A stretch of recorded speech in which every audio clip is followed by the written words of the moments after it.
Now at 10, a death investigation in Galena, Kansas will have the latest. Plus, the Joplin School District looks to get some new security upgrades. And storms batter the four-stage area. We look at some of the damage, and Doug Heddy will break it down. The four states' most watched news starts now. The Kansas Bureau of Investigation and Galena Police are currently investigating a body discovered in Galena. This is KOAM News at 10. I'm Dow Quick. Details are still few at this time. According to the Galena Police Chief Billy Charles, officers were called about 3 p.m. to investigate a case of a body discovered in a field near 11th and Wood Streets. That's near the tire monofill. KOAM crew at the scene was told that the KBI is in charge of the investigation. We've reached out for more details. We're going to update you as we learn more. The Joplin School Board wants to upgrade security systems at the district school buildings. The board laid out a more than $5 million capital spending proposal. That money would go toward a variety of projects ranging from new buses to lead testing and security upgrades. There's one camera that they call a 360, and it gets a wide swath of an area where the older cameras before would just focus on maybe a singular area, where this focuses on a large area, and then within that area you can dial that down to a smaller area and make that small area become very clear. The board also previewed 3 messaging platforms intended to establish two-way messaging between school officials and parents. This is Diversity Week at Pitt State. The university is hosting several events to celebrate. Today they hosted the America's Social Mixer. It was a chance for students to come together, enjoy some food and drinks, and celebrate the many cultures of the Western Hemisphere. So we can have more celebrations, but also the very last event is the International Student Fair, and so it's all the international students put on an event. They all dance, play music, cook their traditional foods that they have in their country. So that was kind of our closer, was to tie in everything we've done and then what all the international students bring to Pitt State. Other events this week include a Black History Month trivia night, a World Languages booth, and an international food and culture fair. Most of you are probably familiar with the top risk factors for heart attack. We need to watch our weight. We need to watch what we eat. Don't smoke. Be aware of our family history. But Joe Hickman tells us about another factor that involves how well we sleep. He has more now from Springfield.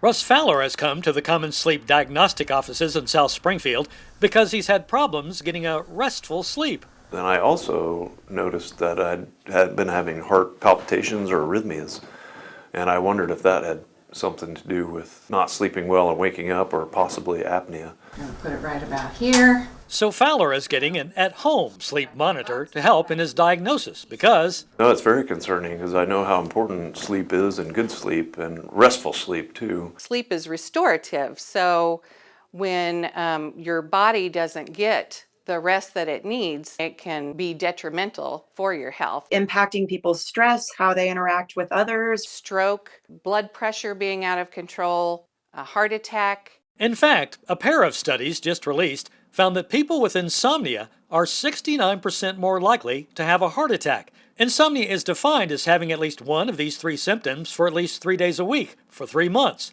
And 1 in 10 Americans have insomnia. Sleep apnea, where you stop breathing for brief moments while you're sleeping, can also affect your heart. Your oxygen levels dropping, so your heart has to work harder all night long when it's supposed to be resting. The study also shows that people who habitually sleep 5 hours or less per night are 56% more likely to have a heart attack, and that people with high-quality sleep live longer, an average of almost 5 years longer for men and 2.5 years for women. One key factor that keeps many people from getting a good night's sleep? When you go to bed, your brain replays the tasks that you did during the wakeful day. So it's important to have good sleep hygiene. Sleep hygiene means you use your bed for sleeping, and that's it. I know I'm asking a Herculean task here, but if you can put your phone away, like while you're sleeping, that will go a long way in terms of helping you get good uninterrupted rest. An estimated 10% of Americans have some form of insomnia, and it is more common among women. Let's check in with Chief Meteorologist Doug Heddy for our first look at the weather. Well, it definitely turned out to be a great Monday for us today. Plenty of sunshine. Temperatures were fantastic. We made it up to 69, started at 52. Our normal high is 54 degrees, so a good chunk above where we should be for this time of the year. We did have a little bit of rain. This was since midnight, about 1/10 of an inch, 2 3/4 for the month, which is good for the year.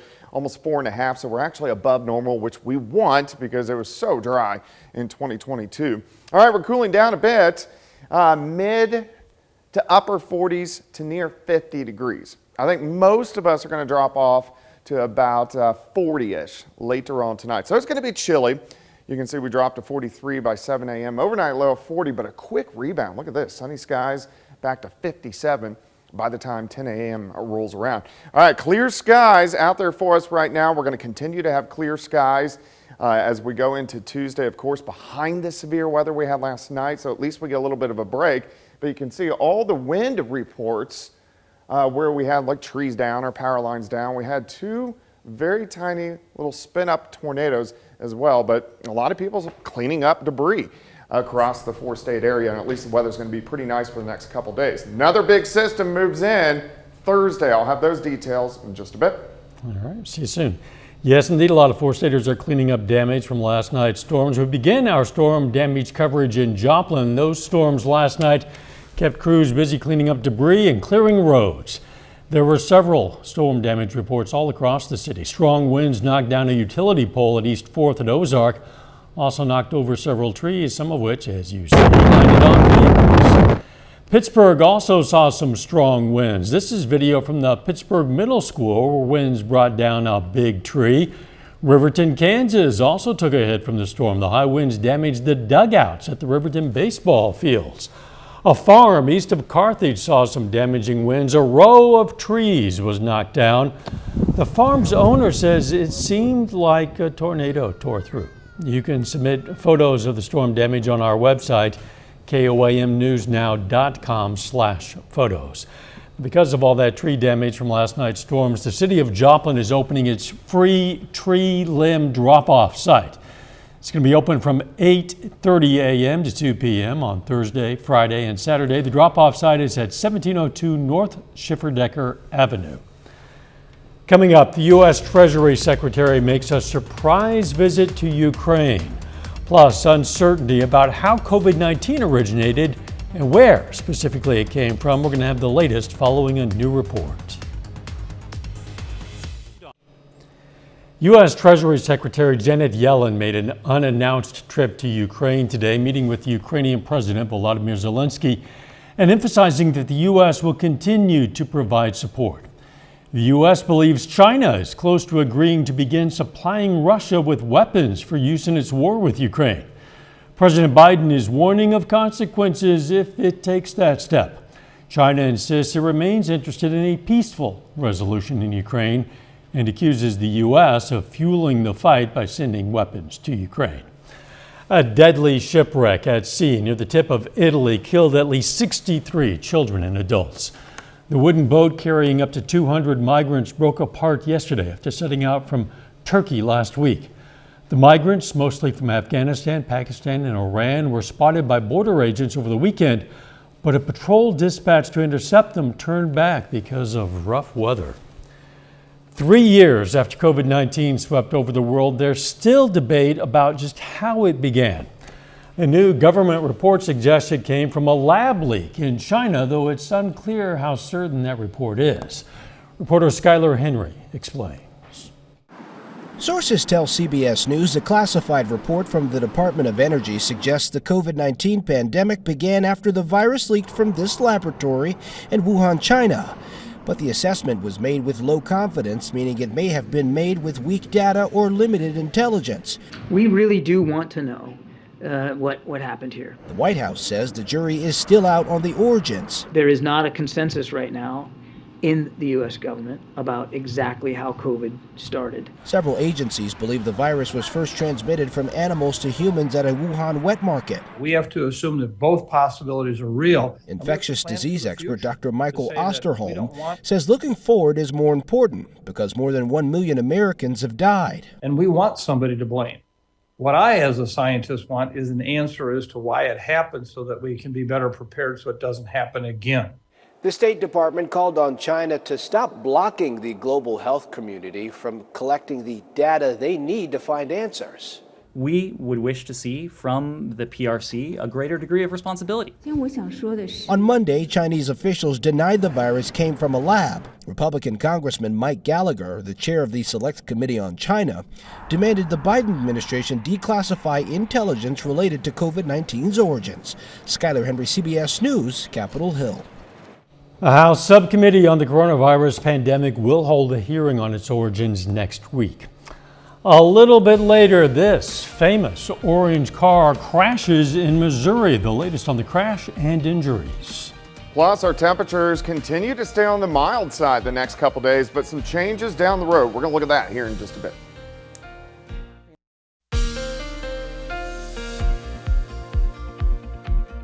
Well, it definitely turned out to be a nice Monday for us today. Temperatures fantastic, upper 60s to right about 70 degrees. Clear skies. We still have the clear skies out there right now. Nice shot, Indigo Sky Casino and Resort just outside of Seneca, Missouri. All right, look at the temperature trend over the past 36 hours. We've had some nice temperatures, mid 60s yesterday, near 70 for us today. I think most of us go into in the lower 70s for highs for us tomorrow, which is great. 48 in Jay, it's 50 in Chautauqua, it's 45 in Chanute. We have Anderson sitting at 49, Carthage 51, Pittsburgh is sitting at 45 degrees, and the winds have died down a little bit from what they were earlier today, but they're going to pick back up once again as we go through the daytime hours for us tomorrow. Let's go outside. Here's 7th and range line 51, southerly winds, very light.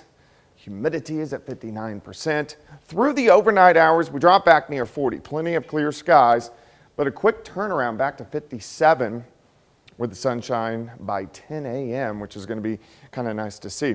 All right, we have clear skies. This is what we're going to have tonight. In fact, this is pretty much our weather for us tomorrow. Mostly sunny skies. Then here's our next storm system. This is brewing out across the western third of the country. This is a very strong upper level low that is going to head toward us, make it here by the time Thursday and Friday roll around. Now ahead of it, we look okay, so let's go through the next 48 hours. Chilly tonight, upper 30s to near 40. As we go through the morning hours, we warm into the upper 60s by noon. Southerly winds start to increase. Once we get into the afternoon, we should go into lower 70s. Case in point, 72 in Stockton, 73 in Anderson. Pittsburgh, 71, Bartlesville, up to 75 degrees. Tomorrow night, winds flop back around out of the north, so we cool back down, lower 40s. And then on Wednesday, we're going to have a lot of clouds. We have a weak wave that's passing just southeast of the region.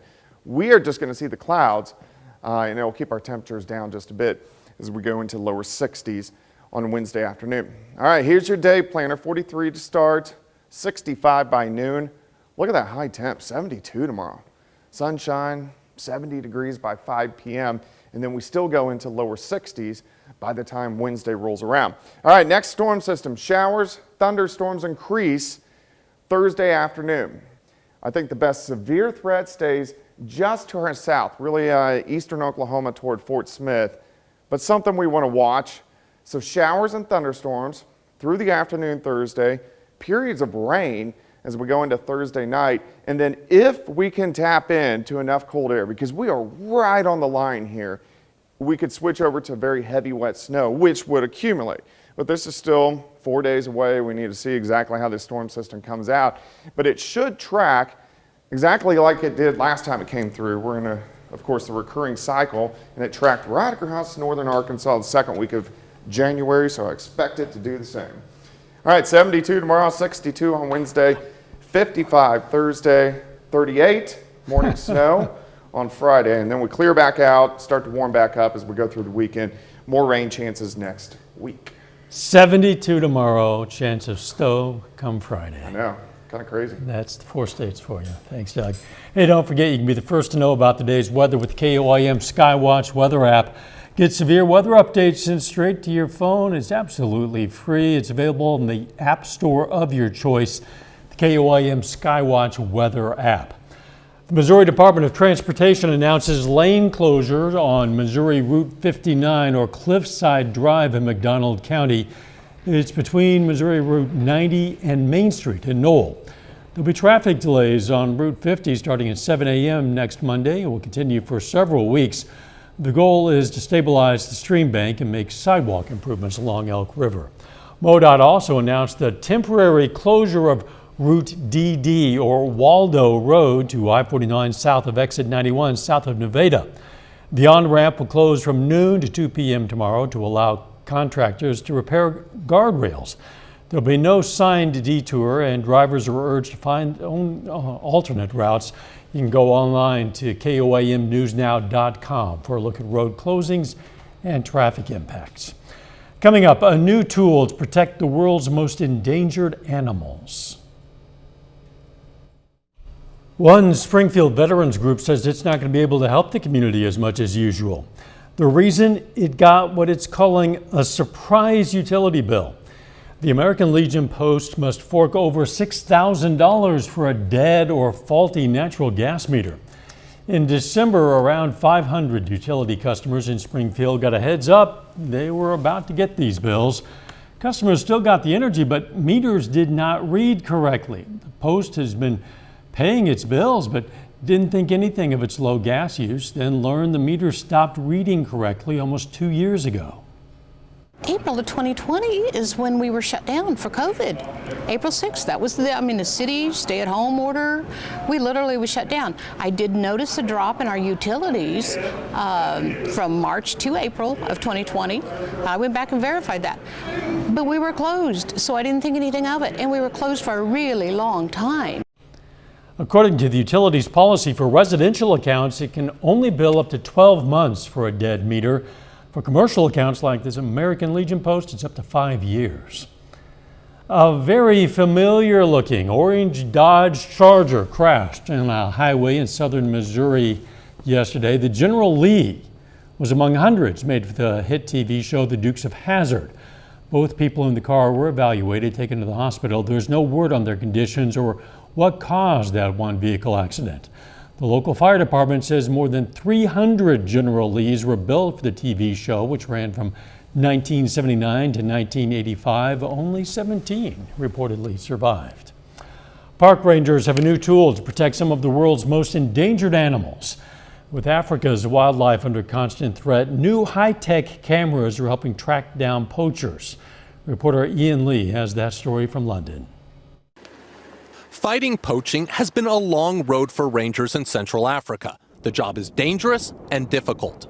It's literally like finding a needle in a haystack, right? You never know where someone is. But new technology from a Dutch startup could help rangers catch poachers red-handed. We developed a smart camera system that can, in real time, track down people or animals in huge remote areas.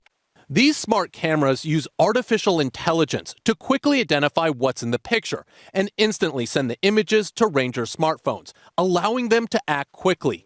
Traditional cameras have meant waiting months to see what's happening in the wild. Rangers have to go to these cameras every 6 months to replace the batteries and then collect the memory card, and then they can see what is on the photo.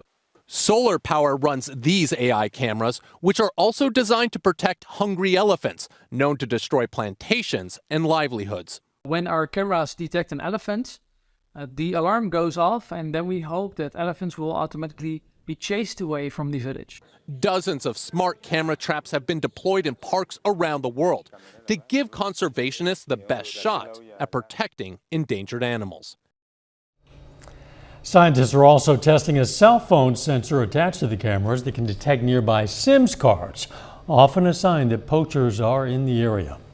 A new museum opening soon in Dallas. Next.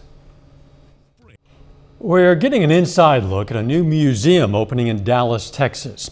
The Black Girl Magic Museum is set to open this weekend. Reporter Alexis Wainwright sat down with the owner who explains why she created this space to honor black women. I wanted to be the change I wanted to see. So My goal was to dismantle the negative stereotypes that society had when it came to Black women and girls. Dominique Hamilton is creating a safe place to celebrate Black women and their impact. Welcome to the Black Girl Magic Museum. We're going to go to our first exhibit. It's an immersive experience where we talk about the Dreamland Theater that was. This Black Girl Magic Museum will open in Dallas in March. Each exhibit showcases some of the contributions Black women have made past and present.